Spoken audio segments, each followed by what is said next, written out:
Hello everyone, this is Nilesh Kumar Gupta and you are watching NG Physics classes. Well, आज से हम लोग को नया चैप्टर शुरू करना है, चैप्टर नंबर 11. क्लियर? द्रव्य एवं विकिरण की द्वैतीय प्रकृति. क्लियर? करें शुरुआत. जितनी भी गैसें होती हैं, गैसें सामान्यतः गैसें विद्युत की कुचालक होती हैं. गैसों के अंदर विद्युत का प्रवाह नहीं होता.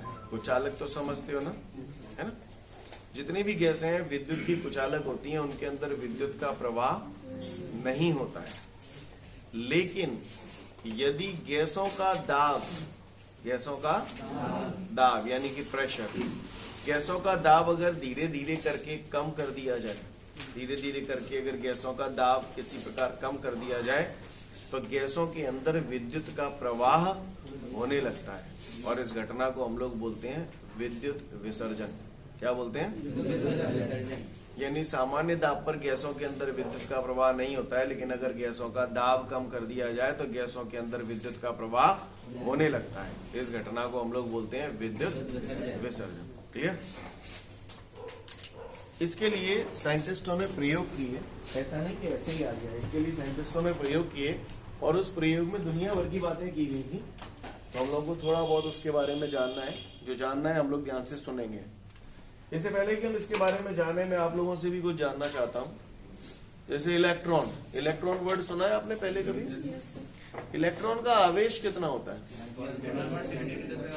1.6 गुणा 10⁻⁻19 कूलम. ऐसी मैं उम्मीद करता हूँ आप सब लोग जानते हो. मैं ये भी उम्मीद करता हूँ कि आप लोगों को पता है इलेक्ट्रॉन का द्रव्यमान कितना होता है. कितना होता है इलेक्ट्रॉन का द्रव्यमान? 9.1 गुणा 10⁻31 किलोग्राम. क्लियर है? ये सारी बातें हम लोग पहले पुराने चैप्टरों में कहीं ना कहीं पढ़ चुके हैं. इलेक्ट्रॉन का आवेश का भी हमें एहसास है, इलेक्ट्रॉन के द्रव्यमान का भी हमें एहसास है. क्लियर है? इलेक्ट्रॉन का द्रव्यमान फिर से बोल रहा हूँ, 9.1 गुणा 10⁻31 किलोग्राम. क्लियर? और इलेक्ट्रॉन का जो आवेश होता है वो होता है 1.6 गुणा 10⁻⁻19 कूलम. क्या मैं उम्मीद करूं आप लोग मेरी बात को समझते हैं ये सब? तो मैंने आपको बोला सामान्य दाब पर गैसों के अंदर विद्युत का प्रवाह नहीं होता है, लेकिन अगर गैसों का दाब कम कर दिया जाए तो गैसों के अंदर विद्युत का प्रवाह होने लगता है और इस घटना को हम लोग बोलते हैं विद्युत विसर्जन. अब इस बात का पता कैसे चला? तो इसके लिए एक प्रयोग किया गया जिसमें हमने एक विसर्जन नली का यूज की. क्या यूज की? ये कांच की एक नली है, ये मान लीजिए ये विसर्जन नलिका है. क्या है ये? जब मुंह है बोलो और बोलो का है ये विसर्जन नलिका. यहाँ पर 2 प्लेटें हैं और इन प्लेटों के बीच में 10,000 वोल्ट का विभवांतर लगाया हुआ है. क्लियर? कितना विभवांतर? 10,000. हाँ. और यहाँ पर ये वायु चूसक पंप है. क्या है ये? वायु चूसक पंप. सीन क्लियर है सभी को? वायु चूसक पंप नाम से पता चल रहा है आपको, वायु को चूसने वाला. राइट? जो विसर्जन नलिका है उसके अंदर वायु भरी है. वायु चूसक पंप की सहायता से यहाँ पर हम इसके अंदर जो गैस भरी हुई है उसके दाब को कम या ज्यादा कर सकते हैं. समझ में आ रही बात? तो हमने देखा कि जब हमने वायु चूसक पंप की सहायता से गैस का दाब कम करते गए तो निम्न दाब पर, दाब का मान था 0.01 मिलीमीटर मरकरी. क्लियर? 0.01 को मैं 10⁻⁻2 मिलीमीटर पारा भी लिख सकता हूँ. पारा मरकरी समझते हो ना? क्लियर? तो हमने देखा कि जब हमने इस विसर्जन नलिका के अंदर गैसों का दाब इतना मेंटेन कर दिया, गैसों का दाब हमने इतना मेंटेन कर दिया. ये 10,000 वोल्ट की बैटरी लगी है. मैं बैटरी लगा देता हूँ यहाँ. कितने वोल्ट की बैटरी है? 10,000 वोल्ट. जी हाँ, 10,000 वोल्ट की बैटरी है. ये मैंने बैटरी लगा दी. क्लियर? मुझे बता सकते हैं इनमें से ऋणात्मक सिरा कौन सा वाला है? ये ऋणात्मक सिरा है, यानी ये कैथोड हो गया, ये एनोड हो गया. सीन क्लियर है? जब हमने इस पंप की सहायता से गैसों के अंदर दाब इतना मेंटेन किया तो हमने कुछ खास बात देखी. हमने देखा कि ये जो कैथोड है यहाँ से कुछ अदृश्य किरणें निकली. क्या निकली? अदृश्य किरणें निकली। कहां से? कैथोड से। कैथोड से ये जो अदृश्य किरणें निकली, चूंकि ये किरणें कैथोड से निकल रही हैं, इसीलिए हम इन्हें कैथोड किरणें कहते हैं। क्या कहते हैं? कैथोड किरणें। क्यों बोल रहे हैं कैथोड किरणें? क्योंकि ये कैथोड से निकल रही हैं। और दूसरी बात, ये जो किरणें निकल रही थी ये कुछ और नहीं थी, ये ऋण आवेशित इलेक्ट्रॉन थे। क्या थे ये? क्या थे ये? और इन इलेक्ट्रॉनों का आवेश कितना होता है? 1.6 इंटू 10⁻⁻⁹ कूलम। और इन इलेक्ट्रॉनों का द्रव्यमान कितना होता है? अगर किसी ने, समझ गए ना, 9.1 इंटू 10⁻⁻31 किलोग्राम। अगर किसी ने हमसे ये पूछ लिया कि भैया इलेक्ट्रॉन का विशिष्ट आवेश कितना होता है, इलेक्ट्रॉन का विशिष्ट आवेश, आवेश तो हमें मालूम है 1.6 गुणा 10⁻⁻19 कूलम। लेकिन कोई अगर इलेक्ट्रॉन का विशिष्ट आवेश पूछे तो आवेश तो हम जानते हैं इलेक्ट्रॉन के आवेश को ई से प्रदर्शित करते हैं। विशिष्ट आवेश है तो इसमें द्रव्यमान का भाग लग जाएगा, यानी E/m को हम लोग इलेक्ट्रॉन का विशिष्ट आवेश बोलते हैं। और इस E/m का यानी इलेक्ट्रॉन का विशिष्ट आवेश जो होता है वो होता है 1.76 गुणा 10⁻11 कूलम प्रति किलोग्राम। ये बिल्कुल घोट के पी जाना, क्लियर? ओटी वगैरह में खूब आता है इलेक्ट्रॉन का विशिष्ट आवेश। याद रहे तो अच्छी बात है, नहीं है तो ऐसी कोई टेंशन वाली बात नहीं है। ई का मान तो जानते हो ना? ई का मान कितना होता है बताओ मुझे? ई का मान हम सब लोग जानते हैं 1.6 गुणा 10⁻⁻19 कूलम, ऐसा हम लोग जानते हैं। एम द्रव्यमान है, इलेक्ट्रॉन का द्रव्यमान भी हम लोग जानते हैं 9.1 गुणा 10⁻31 किलोग्राम। क्लियर? ये कूलम है और ये किलोग्राम है। इस पूरे आइटम को जब आप सॉल्व करोगे तो आपका यही आ जाएगा। समझ में आई बात? आया कहां से? कोई दिक्कत? किसी ने अगर हमसे पूछ लिया इलेक्ट्रॉन का विशिष्ट आवेश कितना होता है तो इतना होता है भैया। इलेक्ट्रॉन का आवेश आप जानते ही हो 1.6 गुणा 10⁻⁻19 कूलम। इलेक्ट्रॉन का द्रव्यमान कितना होता है? 9.1 गुणा। ये सब चीजें पता होनी चाहिए अच्छे से। आपको जानते हो पहले से कि नहीं जानते? क्लियर? तो एक बार मैं फिर से बोल रहा हूं, सामान्य दाब पर गैसों के अंदर विद्युत का प्रवाह नहीं होता, यानी गैसें विद्युत की कुछ अलग होती हैं। लेकिन अगर गैसों का दाब धीरे धीरे करके कम कर दिया जाए तो निम्न दाब पर गैसों के अंदर विद्युत का प्रवाह होने लगता है। यहाँ पर हमने यही किया है, वायु चूसक पंप की सहायता से गैस का दाब कम किया, तभी तो ये किरणें निकल रही है। ये ऋणावेशित कण इलेक्ट्रॉन को निकलना, यही क्या है? धारा हो गई। समझ में आ रही है मेरी बात? क्लियर? यानी कम दाब पर गैसों के अंदर विद्युत का प्रवाह होने लगता है। इस घटना को हम लोग विद्युत विसर्जन कहते हैं। कहानी समझ में आ रही है? और ये हमने क्या उत्पन्न की है? कैथोड किरणें। कैथोड किरणें उत्पन्न करने के लिए हमने क्या किया है? इन दोनों प्लेटों को 10,000 वोल्ट की बैटरी से जोड़ा है और गैसों का दाब कितना मेंटेन किया है? 10⁻⁻2 मिलीमीटर पारा बोल दो, चाहे 0.01 मिलीमीटर ऑफ मरकरी बोल दो। क्लियर? जब इतना दाब मेंटेन किया जाता है तो गैसों के अंदर विद्युत का प्रवाह होने लगता है। यहाँ कैथोड से कुछ अदृश्य किरणें निकलती हैं। इन किरणों को कौन सी किरणें कहते हैं? कैथोड किरणें। और ये किरणें कुछ और नहीं होती, ऋणावेशित कण इलेक्ट्रॉन होते हैं। बात समझ में आ रही है? फटाफट इतना पढ़ लो, फिर आगे की बात करूंगा। अगला प्रश्न है हमारे सामने, इलेक्ट्रॉन के उत्सर्जन से आप क्या समझते हैं? है ना? क्या प्रश्न पूछ रहा है हमसे? इलेक्ट्रॉन के उत्सर्जन से आप क्या समझते हैं? तो सुने भैया, इलेक्ट्रॉन उत्सर्जन की अगर हम बात करें, ये धातु है। क्लियर? मैंने कोई भी एक धातु मान ली है। अब धातु की सतह, कोई भी धातु होती है, छोटे छोटे परमाणु से मिलकर बनी होती है। मानते हो? परमाणु के अंदर क्या होता है? इलेक्ट्रॉन। परमाणु के अंदर नाभिक होता है, नाभिक के चारों तरफ इलेक्ट्रॉन चक्कर लगाते हैं। मालूम है ना सभी को? इसके अंदर दुनिया भर के इलेक्ट्रॉन भरे पड़े हैं। अब क्या हुआ, मैंने यहां से मान के चलिए प्रकाश डाला।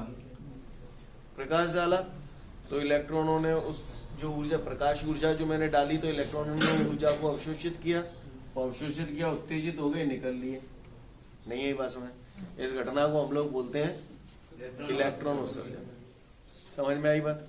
यानी शुद्ध अगर देसी में अगर मैं बात करूं तो किसी धातु की सतह से इलेक्ट्रॉनों का निकलना इलेक्ट्रॉन उत्सर्जन कहलाता है। समझ गए क्या बोला मैंने? एक बार फिर से बोल दो। हाँ, किसी धातु की सतह से इलेक्ट्रॉनों का निकलना इलेक्ट्रॉन उत्सर्जन कहलाता है। सीन क्लियर है सभी को? कोई दिक्कत? आगे बढ़ो। इलेक्ट्रॉन उत्सर्जन 4 प्रकार से किया जा सकता है।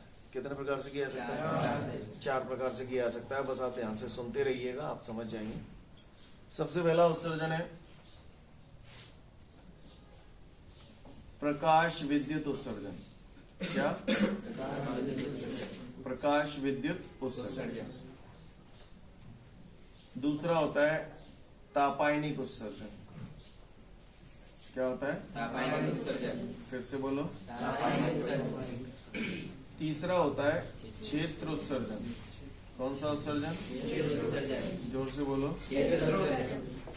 और चौथा होता है द्वितीयक उत्सर्जन। द्वितीयक उत्सर्जन। ये 4 प्रकार के उत्सर्जन होते हैं, एक एक करके हम चारों के बारे में जानेंगे। क्लियर? सबसे पहले हम बात करते हैं प्रकाश विद्युत उत्सर्जन। क्लियर?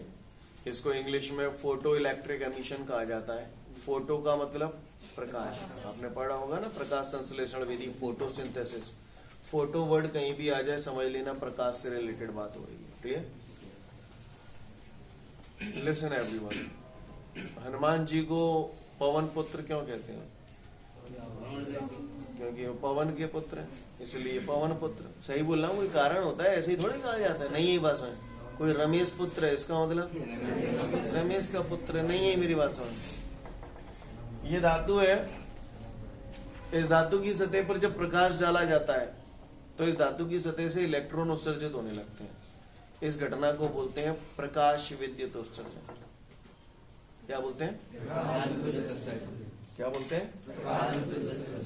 यहाँ पर धातु की सतह पे क्या डाला? प्रकाश डाला। उस प्रकाश की वजह से इलेक्ट्रॉन उत्सर्जित होने लगे। इलेक्ट्रॉनों के प्रवाह को हम लोग विद्युत बोलते हैं। तो प्रकाश की वजह से ही तो विद्युत का उत्सर्जन हो रहा है, इसलिए हम इसे बोलते हैं प्रकाश विद्युत उत्सर्जन। यहाँ पर जो इलेक्ट्रॉन उत्सर्जित होते हैं, यहाँ पर जो इलेक्ट्रॉन उत्सर्जित होते हैं उनको हम लोग बोलते हैं फोटो इलेक्ट्रॉन। फोटो मतलब चाहे फोटो इलेक्ट्रॉन बोल दो चाहे प्रकाश इलेक्ट्रॉन बोल दो। कोई प्रकाश इलेक्ट्रॉन बोलेगा तो समझ जाओगे कि जे इलेक्ट्रॉन जो पैदा भव है वो प्रकाश की वजह से भव है, ता मारे जाए प्रकाश इलेक्ट्रॉन कह रहे हैं। प्रकाश के पुत्र हैं ये। नहीं है मेरी बात समझ? नहीं आई। और यहाँ पर इलेक्ट्रॉन उत्सर्जित हो रहा है तो धारा बहेगी, जो धारा बहेगी उसे बोलते हैं प्रकाश विद्युत धारा। क्यों बोल रहे हैं प्रकाश विद्युत धारा? क्योंकि प्रकाश की वजह से ये सारे कर्म हो रहे हैं, इसलिए हम इसे बोलते हैं प्रकाश विद्युत धारा। कहानी समझ में आ रही है? यानी जब किसी धातु की सतह में प्रकाश डाला जाता है तो उस धातु की सतह से इलेक्ट्रॉन उत्सर्जित होने लगते हैं। इस घटना को प्रकाश विद्युत उत्सर्जन कहते हैं। इसमें जो इलेक्ट्रॉन उत्सर्जित होते हैं उसे प्रकाश इलेक्ट्रॉन ही कहते हैं या फोटो इलेक्ट्रॉन कहते हैं। इसमें जो धारा बहती है उसे प्रकाश विद्युत धारा कहते हैं। कहानी समझ में आ रही है आपको मेरी? मैं आपको ज्यादा रामायण नहीं पढ़ाना चाहता हूँ, बस इतना बताना चाहता हूँ कि जब किसी धातु की सतह पर प्रकाश डाला जाता है, क्लियर, तो उस धातु की सतह से इलेक्ट्रॉन उत्सर्जित होने लगते हैं। इस घटना को प्रकाश विद्युत उत्सर्जन कहते हैं। कहानी समझ में आई? इसमें जो इलेक्ट्रॉन उत्सर्जित होते हैं उन्हें प्रकाश इलेक्ट्रॉन कहते हैं। यहाँ पर ये कौन सी ऊर्जा डाली जा रही है? और ये कौन सी ऊर्जा मिल रही है? यानी प्रकाश विद्युत उत्सर्जन में प्रकाश ऊर्जा विद्युत ऊर्जा में बदल जाती है। नहीं है बात? क्या बोला मैंने? कहानी समझ में आ रही है? कहोगे को परेशानी? इसमें जो इलेक्ट्रॉन निकलते हैं उनको कौन सा इलेक्ट्रॉन कहते हैं? फोटो इलेक्ट्रॉन या प्रकाश इलेक्ट्रॉन। तो मैं उम्मीद करता हूँ प्रकाश विद्युत उत्सर्जन समझ गए सभी लोग। आगे बढ़ो। अच्छा, ये जो मैंने बोला प्रकाश विद्युत उत्सर्जन में जब किसी धातु की सतह पर प्रकाश डाला जाता है तो उसकी सतह से इलेक्ट्रॉन उत्सर्जित होने लगते हैं। अब जाको मतलब जिनाने की कोई सा भी प्रकाश डाल दिया जाए, क्लियर? इसमें कहानी और भी है, तो वो अवेल आगे जैसे जैसे हम बढ़ेंगे आपको समझ में आएगा। क्लियर? ओके? यानी इस पे कोई सा भी प्रकाश डाल देंगे और प्रकाश इलेक्ट्रॉन उत्सर्जित हो जाएंगे, ऐसा नहीं होता है। इस पे कुछ विशेष प्रकार का प्रकाश डाला जाता है, कम तरंग दैर्घ्य का प्रकाश डाला जाता है। कौन सा? कम तरंग दैर्घ्य का, स्पेशली पराबैंगनी प्रकाश डाला जाता है। कौन सा प्रकाश? प्रकाश तो बहुत सारे होते हैं, तो इसमें पराबैंगनी प्रकाश पे ही ज्यादातर ये काम होते हैं। समझ में आ रही बात? वो अभ्यास हम लोग जैसे जैसे आगे बढ़ेंगे आपको पता चलेगा। क्लियर? फिलहाल इतना तो समझ में आया कि जब किसी धातु की सतह पर प्रकाश डाला जाता है तो उसकी सतह से इलेक्ट्रॉन उत्सर्जित होने लगते हैं। इस घटना को प्रकाश विद्युत उत्सर्जन कहते हैं। कहानी समझ में आ गई सभी को? दूसरा है तापायनिक उत्सर्जन। कौन सा उत्सर्जन? तापायनिक उत्सर्जन की अगर मैं कहानी पढ़ूं तो तापायनिक उत्सर्जन की बात करते हैं तो इसमें हमने कोई धातु ले ली। क्या ले ली? धातु ले ली। तापायनिक ताप तो ले गर्म कर दी, गर्म कर दी तो या ऊर्जा मिल गई तो इलेक्ट्रॉन उत्सर्जित हो लिए, हो गया तापायनिक उत्सर्जन। यानी क्या परिभाषा बनाएगी बताओ जरा आप। जब किसी जब किसी धातु की सतह को गर्म करने पर उसकी सतह से इलेक्ट्रॉन उत्सर्जित होने लगते हैं तो इस घटना को तापायनिक उत्सर्जन कहते हैं। फिर से बोला मैंने, क्या बोला?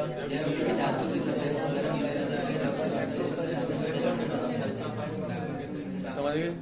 यानी किसी धातु की सतह को गर्म करने पर उसकी सतह से इलेक्ट्रॉनों का उत्सर्जित होना तापायनिक उत्सर्जन कहलाता है। इसमें कौन सी ऊर्जा दे रहे हो? तापीय ऊर्जा या ऊष्मीय ऊर्जा है ना। ऊष्मीय ऊर्जा विद्युत ऊर्जा में बदल रही है। अच्छा, इसमें जो इलेक्ट्रॉन निकलता है उसे हम बोलते हैं तापायन। इलेक्ट्रॉन क्या है? ऋणायन, और ताप की वजह से पैदा हो रहा है। जैसे उसको प्रकाश इलेक्ट्रॉन बोल रहे थे, ये तापायन।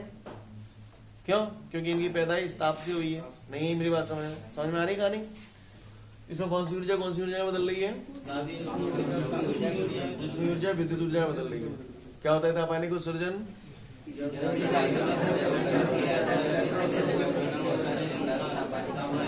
जब किसी धातु की सतह को गर्म किया जाता है तो उसकी सतह से इलेक्ट्रॉन उत्सर्जित होने लगते हैं। इस घटना को तापायनिक उत्सर्जन कहते हैं। इसमें ऊष्मीय ऊर्जा विद्युत ऊर्जा में बदलती है और इसमें जो इलेक्ट्रॉन उत्पन्न होते हैं उन्हें हम तापायन। कहानी क्लियर है? हाँ, आगे बढ़ते हैं। अब हम बात करते हैं क्षेत्र उत्सर्जन। क्या की बात करते हैं बबुआ? क्षेत्र उत्सर्जन की अगर हम बात करें तो हम करें सुनो भैया, क्षेत्र उत्सर्जन को टकेला है, टकेला। हाँ, और जैसे जो टकेला है हो जाएगी चांद पे टोपी है। क्या रखी है? टोपी रखी है। कहते हैं कूलर चल रहा हो भर्राटेदार और ऐसे हवा बह रही है, तो ये हवाई क्षेत्र है। हवाई क्षेत्र है तो क्या होगा? टोपी उड़ जाएगी। तो ये टोपी उत्सर्जन हो गया। बोलो भैया, कौन सा उत्सर्जन हो गया? चूतिया बनती है, पर शायद आपको समझ में आ जाए। जो मैंने बोला आपको पल्ले पड़ा। आप तो समझदार बच्चे हो, आप तो ये भी जानते हो। जी क्या है बताओ दादा को? अच्छा, बनाए हुए थे पहले, समझ गए तुम? क्लियर? क्या है ये? वैसो ना उच्च तीव्रता का विद्युत क्षेत्र है। क्या है? अब मुझे बताओ, जहाँ में मैंने मान के चलो को धातु धर रही हो, धातु के अंदर इलेक्ट्रॉन है। इलेक्ट्रॉन पे ऋण आवेश, तो यहाँ पे बल लगा तो है कितो को तो इलेक्ट्रॉन उत्सर्जित होने लगा। यानी जब किसी धातु के टुकड़े को किसी उच्च तीव्रता वाले विद्युत क्षेत्र में रखा जाता है तो उस धातु की सतह से इलेक्ट्रॉन उत्सर्जित होने लगते हैं। इस घटना को हम लोग बोलते हैं। समझ में ही नहीं आई मैंने क्या बोला? मैंने बोलो।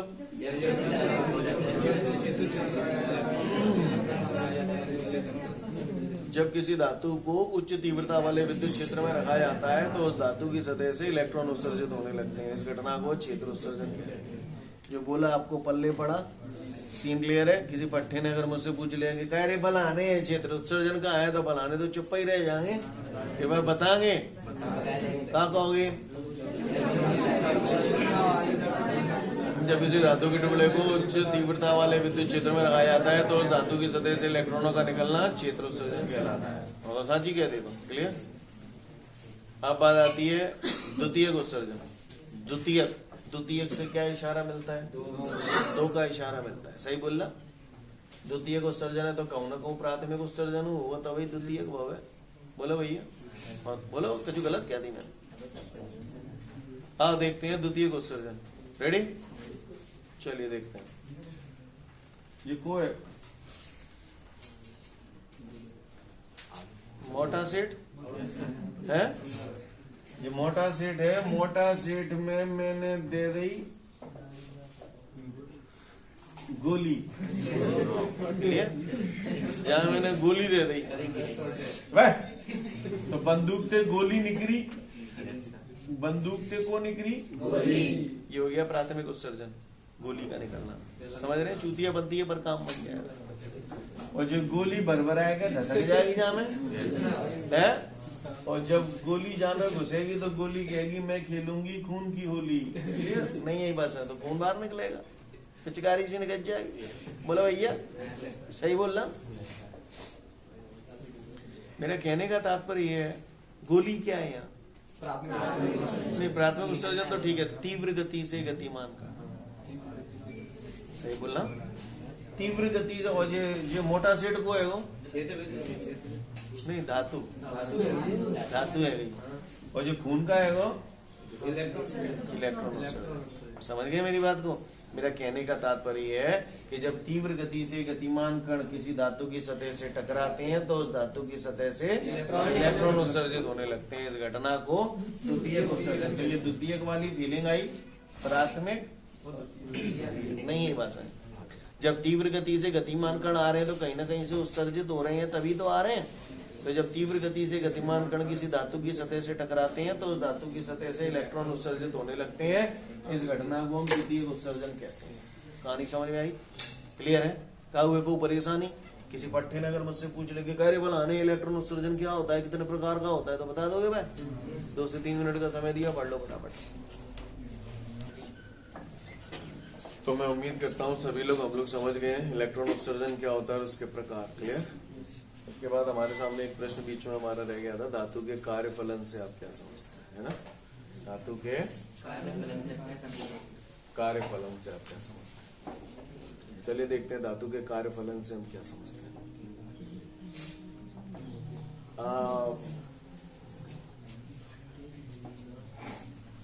Listen listen listen listen.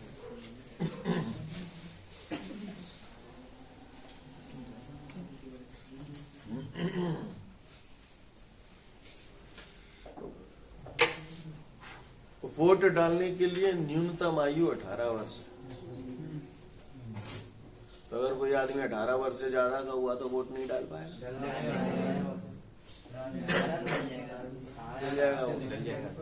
अच्छा, 17 को नहीं डाल पाएगा क्योंकि न्यूनतम आयु 18 वर्ष, कम से कम 18 होना चाहिए।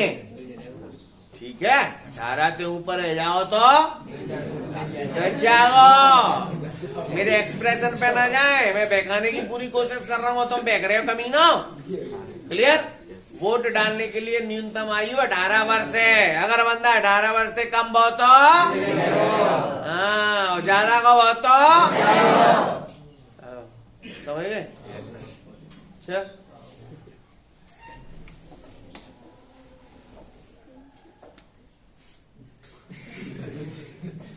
न्यूनतम आयु से ज्यादा वही तो वोट डज जाओ। जो धातु है को है धातु। किसी ने बोला इसका कार्यफलन 5 इलेक्ट्रॉन वोल्ट है। कितना है? 5। तो इसका मतलब ये है कि आप इसे जो भी ऊर्जा देंगे ना, अगर आप चाहते हैं कि इलेक्ट्रॉन उत्सर्जित हो तो कम से कम 5 इलेक्ट्रॉन वोल्ट तो देनी पड़ेगी। बातें ज्यादा अगर देंगे तो इलेक्ट्रॉन उत्सर्जित हो जाएंगे, लेकिन बातें कम दई तो कहानी समझ में आ रही है? कार्यफलन वह न्यूनतम ऊर्जा होती है जो जरूरी होती है किसी धातु की सतह से इलेक्ट्रॉन उत्सर्जित करने के लिए, या ऐसे बोल सकते हैं किसी धातु की सतह से इलेक्ट्रॉन उत्सर्जित करने के लिए जितनी न्यूनतम ऊर्जा की आवश्यकता होती है वह उस धातु का कार्यफलन कहलाती है। समझ में आई बात? कार्यफलन को अक्षर फाई से प्रदर्शित करते हैं। क्लियर? कार्यफलन को अक्षर फाई से प्रदर्शित करते हैं और कार्यफलन को इलेक्ट्रॉन वोल्ट में नापा जाता है। काय में नापा जाता है? जैसे आप सभी लोगों के द्रव्यमान अगर मैं तौलूं तो मैं तराजू पे, तो तुम सब लोगों के द्रव्यमान क्विंटल में नापे जाएंगे कि टन में? क्विंटल में या किलोग्राम में? किलोग्राम में। कि तोले में? 1 तोला 10 तोला। ज्यादातर हम लोग किलोग्राम यूज करते हैं क्योंकि हम सब लोग किलोग्राम की औकात में आते हैं। क्लियर? सही बोला? आती तो अतना ने हम 100 टन में नापे जाए, बोलो भैया। और 100 ने हम अतना ने 100 तोले में नापे जाए। सही बोल रहा हूँ ना?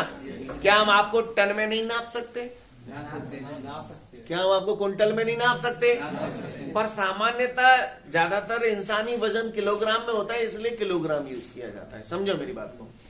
कार्यफलन ऊर्जा एक प्रकार की जूल में भी नाप सकते हैं, अर्ग में भी नाप सकते हैं, लेकिन सामान्यतः धातुओं का जो कार्यफलन है इलेक्ट्रॉन वोल्ट की रेंज में होता है, इसलिए हम इसे इलेक्ट्रॉन वोल्ट में नापते हैं। समझ में आई बात?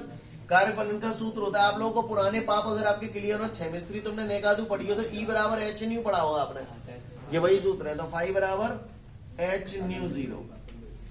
H यहाँ पर प्लांक नियतांक होता था, सेम प्लांक नियतांक, और प्लांक नियतांक का मान फिक्स होता है। H बराबर होता है 6.62 गुणा 10⁻⁻34 जूल इंटू सेकेंड। बिल्कुल घोटे के पी जाना, टन याद होना चाहिए, मान ओटी बोटी में भी आ सकता है। क्लियर। न्यू जीरो, न्यू तो आप जानते हो आवृत्ति, न्यू जीरो को बोलते हैं हम लोग दहली आवृत्ति। क्या बोलते हैं? अब वो दहली आवृत्ति क्या होता है ये मैं आपको बताऊंगा अभी। क्लियर, समझ में आ रही है बात? कोई दिक्कत? फाई क्या है यहाँ पे? कार्यफलन। एच यहाँ पर क्या है? प्लांक नियतांक। और न्यू जीरो क्या है? दहली आवृत्ति। क्लियर। फाई को हम लोग क्या बोल रहे हैं? कार्यफलन। कार्यफलन से आप क्या समझते हैं? इसका दूसरा नाम भी है दहली ऊर्जा। लिख लो, प्रश्न में लिखा है ना, कार्यफलन से आप क्या समझते हैं? अथवा करके लिख लो, अथवा दहली ऊर्जा से आप क्या समझते हैं? इंपॉर्टेंट है, दहली ऊर्जा भी बहुत लिख के आता है। क्लियर। अथवा दहली ऊर्जा से आप क्या समझते हैं? प्रश्न में लिख लेना आप लोग, है ना। तो समझ गए सभी लोग कार्यफलन होता क्या है? किसी धातु की सतह से इलेक्ट्रॉन उत्सर्जित करने के लिए जिस न्यूनतम ऊर्जा की आवश्यकता होती है वह उस धातु का कार्यफलन कहलाती है। इसे अक्षर फाई से प्रदर्शित करते हैं। इसका सूत्र है फाई बराबर एच न्यू जीरो। एच यहाँ पर प्लांक नियतांक है जिसका मान 6.62 गुणा 10⁻⁻34 जूल इंटू सेकेंड होता है। और न्यू जीरो यहाँ पर दहली आवृत्ति है। कहानी समझ में आ रही है? अच्छा, कार्यफलन का मान अलग अलग धातुओं के लिए अलग अलग होता है। धातु की प्रकृति पर और धातु के पृष्ठ की प्रकृति पर निर्भर करता है। या जो मैंने बोला आपको समझ में आया? कार्यफलन को हम लोग दहली ऊर्जा भी कहते हैं। क्लियर। क्या बोलते हैं? आपने देखा होगा, समझने की कोशिश करिएगा। एक डायलॉग सुना होगा, इस दहलीज को मत लांघना, नहीं तो फिर कभी वापस मत आना। नहीं यही बात है? क्लियर। दहलीज सुना है ना? दहलीज। क्लियर है ना? जिसे गांव ने देहरी देहरी कर दी है, देहरी वो एक्चुअली दहलीज होती है। दहलीज ये इलेक्ट्रॉन है, इस इलेक्ट्रॉन के लिए ये कौन है? दहलीज। ये दहलीज इसको पार कर लेता है तो बेचारा घर से बाहर निकल जाता है। नहीं है? समझ गया ना? तो किसी धातु की सतह से इलेक्ट्रॉन उत्सर्जित करने के लिए जो न्यूनतम ऊर्जा उसको दी जाती है वो दहली ऊर्जा कहलाती है। समझ गए? नहीं है बात समझ? क्लियर। समझ गए? कार्यफलन ठीक उतनी ऊर्जा होती है कि इलेक्ट्रॉन अंदर से लेके सतह तक आ जाए, बाकी बात ने को थोड़ी सी और बढ़ के सुई हो चले जाओ। नहीं आई मेरी बात समझ? कहा हुए को परेशानी? किसी ने पूछ लिया दहली ऊर्जा क्या होती है, कार्यफलन क्या होता है, तो आप बता दोगे? तो इलेक्ट्रॉन उत्सर्जित, जैसे मैंने बोला इस धातु का कार्यफलन 5 इलेक्ट्रॉन वोल्ट है, तो जाए जनते कम से कम 5 इलेक्ट्रॉन वोल्ट तो देनी पड़ेगी, तभी तो निकलेंगे इलेक्ट्रॉन। नहीं तो कहां देने कर रहे हैं? अब तुम जो चाह रहे हो इलेक्ट्रॉन फटाफट निकले, इलेक्ट्रॉन। तो इस धातु का कार्यफलन कैसा चाहोगे? कम चाहोगे या ज्यादा चाहोगे?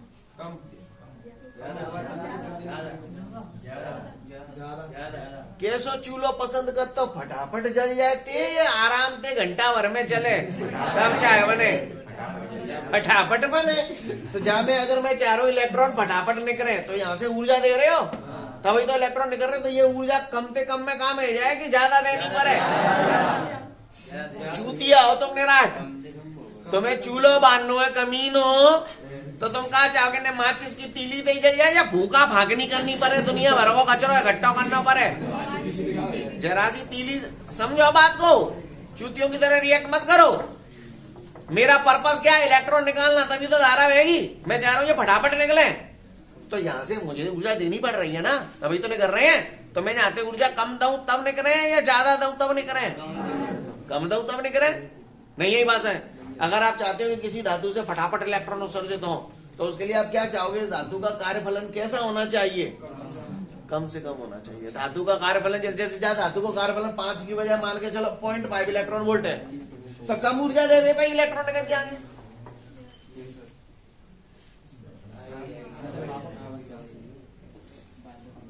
दो गैस हैं, एक गैस 1 डिग्री सेल्सियस टेम्परेचर देवे पे जलन लगते हैं, और एक गैस ऐसी है जो 100 डिग्री सेल्सियस टेम्परेचर देवे पे जलती है। तो कौन सी अच्छी है? जो कम तापमान में ही जले, माचिस की तीली तो ही काम है जाओ वही सु घर नहीं बात है। तो धातु की सतह से अगर आप इलेक्ट्रॉन उत्सर्जित करना चाहते हैं तो आप उस धातु की क्या क्वालिटी चाहेंगे? अच्छा, कार्यफलन कम होना चाहिए है? चाय बना रहे तो? अच्छा बना रहे तो चाय काय में बनाते हो? अच्छा, बासन में?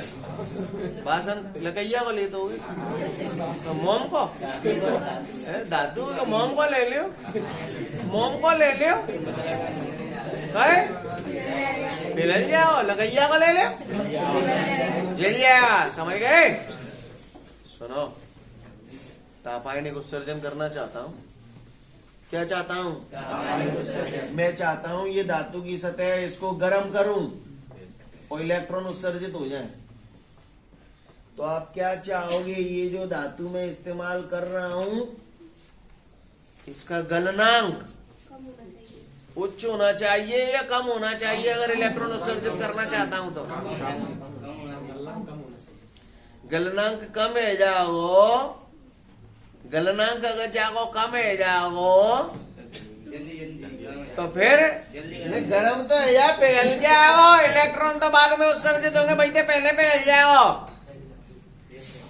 नहीं आई मेरी बात समझ में? मैं चाय बनाना चाह रहा हूँ, मोम को बर्तन क्यों ना इस्तेमाल करो? चाय तो बनेगी बाद में, मोम पिघल के हाथ में आ जाओ, लकैया भर के हाथ में आ जाएगी, चाय तो कहाँ से बनेगी माँ में? बोलो, नहीं आई बात समझ में? अगर चाय बनाया वो चाह रहा हूँ तो बर्तन कैसो लाऊं? जागो गलनांक गलनांक वाको अधिक हो तभी तो चाय बन पावेगी। तुमने कम गलनांक वाव बर्तन मोम धर लो, अब 12 ले चाय। नहीं आई मेरी बात समझ में? अबे हंसने वाली बात नहीं है, मेरी भाषा समझ में आ रही है? कहा पूछता है कि मैं भैया धातु की सतह को गर्म करके इलेक्ट्रॉन उत्सर्जित करना चाहता हूँ, यानी तापायनिक उत्सर्जन करना चाहता हूँ। तो तापायनिक उत्सर्जन के लिए ये जो धातु लूं उस धातु के अंदर क्या विशेषता होनी चाहिए? तो उसका गलनांक अधिक होना चाहिए। गलनांक अधिक, गलनांक समझते हो ना? इतना ताप दे दूं कि वो गई है तो गलनांक अधिक होना चाहिए। समझ गए? और कार्यफलन कम होना चाहिए। नहीं यही बात समझ में? कहा समझ में आ गई? रट्टा लगाओगे, कार्यफलन कम होना चाहिए, गलनांक अधिक होना चाहिए, कि समझ रहे हो? तापायनिक उत्सर्जन के लिए सबसे अधिक प्रयुक्त धातु जो होती है टंगस्टन, जिसका संकेत W केमिस्ट्री में पढ़ा होगा, है ना? क्योंकि इसकी ये क्वालिटी होती है कि इसका जो कार्यफलन होता है वो कम होता है और गलनांक जो होता है वो बहुत अधिक होता है। कहानी समझ में आ रही है? देखो वहीं कार्यफलन से आप क्या समझते हो ये भी चिपका दो, और साथ साथ वहीं कहीं एक प्रश्न होगा तापायनिक उत्सर्जन के लिए प्रयुक्त धातु की विशेषताएं बताइए, चिपका दो। ठीक है, तो फिर आज के लिए पर्याप्त है, कल फिर मिलते हैं। Thank you everyone, have a great day to all of you guys. जय हिंद।